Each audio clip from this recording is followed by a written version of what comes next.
Behind every single AI breakthrough, there's a manufacturing war that you've probably never even heard of. It's not fought with armies, but with things like microscopic films, advanced liquids, and just immense pressure. Today, we're going to pull back the curtain on the clean room and really dig into the high-stakes battle to build the memory that powers this entire AI revolution. So here's how we're going to break it down. We'll start with the fundamental problem of stacking these AI chips. Then we'll look at the old way of doing it, the film, and compare it to the new way, the liquid. We'll see exactly why the liquid is winning, dive into the corporate battle that's raging over these materials, and then peek over the horizon at the next frontier in this space. All right, first up, the AI chip stacking problem. And I really like to think of this as the skyscraper challenge. Because that's really the question engineers are facing, isn't it? AI models, they have this absolutely insatiable hunger for memory. And the only way to feed that hunger is to build up, stacking memory chips higher and higher and higher. But how in the world do you build these tiny silicon skyscrapers so that they're not just structurally sound, but perfectly connected? The technology at the absolute heart of all this is HBM, or high bandwidth memory. Now, this is not your standard computer RAM. It is a brilliant piece of engineering where multiple layers of memory chips are stacked vertically. And this 3D structure creates a super fast, super wide highway for data to travel, which is exactly what these powerful AI processors need to function. And here is where the precision gets, well, just mind-boggling. Between every single one of those stacked layers, there are 1,024 microscopic pathways that have to connect perfectly. If just one of those fails, the entire stack, all that work, is completely worthless. So you're left with this incredible engineering trilemma. You have to perfectly align thousands of these microscopic connections. You have to manage the intense heat that all those connections generate, and you have to do it while applying pressure to bond them all together, without warping or cracking these incredibly fragile, ultra-thin silicon wafers. It's a huge challenge. So, how did the industry first try to solve this? Well, that brings us to the old way, the film. It was an ingenious idea, but ultimately an imperfect solution. This method is called TC-NCF, which is a mouthful, I know. It stands for thermal compression with a non-conductive film. But the name tells you pretty much everything you need to know.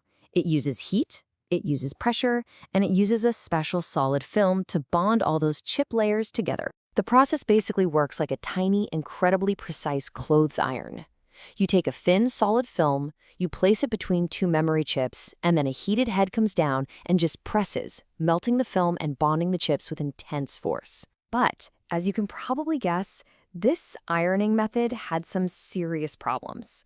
First off, trying to apply perfectly even pressure across more than 1,000 microscopic points, it's nearly impossible. This uneven force was causing defects and connection failures. On top of that, the intense pressure could physically warp or even crack the fragile chips. And the real kicker, from a business perspective, it was a massive bottleneck. A slow, one-chip-at-a-time process that just crippled manufacturing productivity.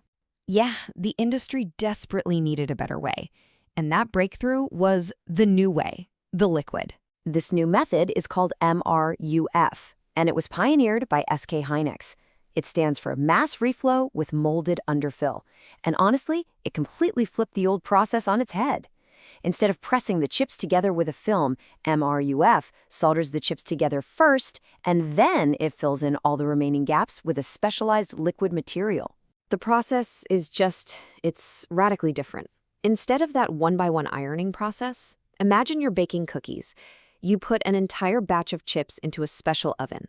That's the mass reflow part. All the connections get soldered at once. Then the magic happens. A liquid epoxy, the molded underfill, is injected into the tiny spaces between the layers. It just flows into every nook and cranny, which eliminates any voids, and then it hardens to create a perfectly solid, stable structure. This was a true paradigm shift. It was a move from pressing a solid film to injecting a flowing liquid. It didn't just improve the old way, it created a whole new way of thinking that completely avoided the pressure problem. So, what did this paradigm shift actually mean in the real world? Well, this is why the liquid wins, and it's how it created this massive competitive edge. I mean, when you put them head to head, the difference is just night and day. The film method, that's a slow, high-pressure per-chip process. The liquid method, that's a fast, very low-pressure batch process. And what does that lead to? Superior heat dissipation and a huge, huge leap in productivity. And the results? Well, they were staggering. According to sources, the liquid process boosted manufacturing productivity by 3 times. That's a total game changer. It also improved heat dissipation by about 30%, which is absolutely critical for these AI chips that run incredibly hot. So what's the secret sauce here? Well, this liquid isn't just some simple glue. It's an advanced epoxy compound, and it's filled with these tiny ceramic particles. These particles are excellent at conducting heat, and because it starts as a liquid, it flows everywhere, leaving no microscopic air bubbles behind. You see, air is a terrible conductor of heat, so eliminating those tiny air gaps is key to its amazing cooling performance. Now, a leap this big, it doesn't just change a process on a factory floor, it completely redraws the industrial map. And this led to a full-on battle over materials, a true ecosystem showdown. So this single choice, film or liquid, it basically created 2 competing teams. On Team Film, you've got Samsung, the incumbent, relying on material from the Japanese supplier Resonac. Then on Team Liquid, you've got the pioneer SK Hynix, which co-developed its breakthrough material with another Japanese company, Namix.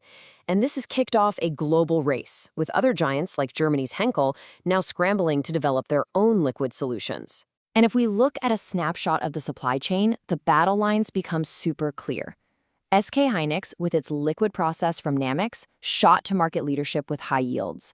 Meanwhile, Samsung, stuck with the film process from Resonac, and, according to reports, has been facing challenges trying to catch up. A single material choice created these massive ripple effects across the whole industry. But you know how it is in the world of semiconductors. Today's incredible breakthrough is tomorrow's standard. So let's look ahead to the next packaging frontier. What actually lies beyond the liquid? The next big evolution on the horizon is something called hybrid bonding. The goal here is to get rid of those solder connections altogether and instead fuse the copper pathways on the chips directly to each other. If they can pull it off, it would allow for even thinner stacks, way more connections, and another massive leap in performance. And this really brings us to the final crucial question for the entire industry. The liquid method was the perfect solution for the problems we're facing with today's HBM. But as we push to stack 16 layers or even more, and as those chips get smaller, denser, and hotter, will the future be perfected with an even more advanced liquid, or will it be a completely solder-free world built on hybrid bonding? The race to answer that question is already well underway.